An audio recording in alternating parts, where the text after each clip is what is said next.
168 பயணிகளை சுமந்து கொண்டு ஒரு விமானம் மத்தியதரை கடலுக்கு மேலே 35,000 அடி உயரத்திலே பறந்து கொண்டிருக்கிறது. திடீரென்று வெடிச்சத்தம், புகை மண்டலம், மரண ஓலம். காக்பிட்ல இருந்து பைலட் வந்து மத்தியதரை கடல்ல விழ போறான், எல்லாரும் லைஃப் ஜாக்கெட்டை போட்டுங்கிறாங்க. நடந்த நிகழ்வு, கதைகள் நிஜம். அவசர அவசரமா எல்லாரும் லைஃப் ஜாக்கெட்டை போறான். 20,000 அடி உயரத்துக்கு வந்துருச்சு. துணை விமானி மட்டும் விடாம முயற்சி பண்றான், என்ஜின் ஸ்டார்ட் ஆகுமான்னு. 5,000 அடி உயரத்துக்கு வந்துருச்சு. மயான அமைதி பிளைட்ல. அதுக்கப்புறம் யாராவது பேச முடியுமா?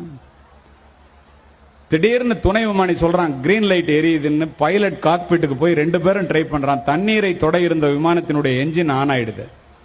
மீண்டும் மேலே ஏற்றி எமர்ஜென்சி லேண்டிங்னு பக்கத்து நாட்டில் தரையிறக்கிறான்.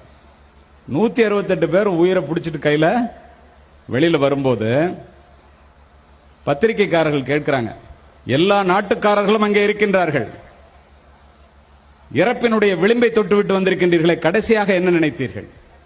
ஒருத்தன் நாட்டை சொல்றான், வீட்டை சொல்றான், மனைவியை சொல்றான், பேங்க் பேலன்ஸ் அனுபவிக்காம போறேன்னு சொல்றான். ஆனா என்னுடைய பிள்ளைகளை அனாதையாக விட்டுவிட்டு இறக்கப் போகிறோமே என்று கதறி கதறி அழுதேன் என்று பதிவு செய்த 11 பேரும் இந்திய தந்தைகள் என்பதை மனதிலே பதிய வைத்துக் கொள்ளும்.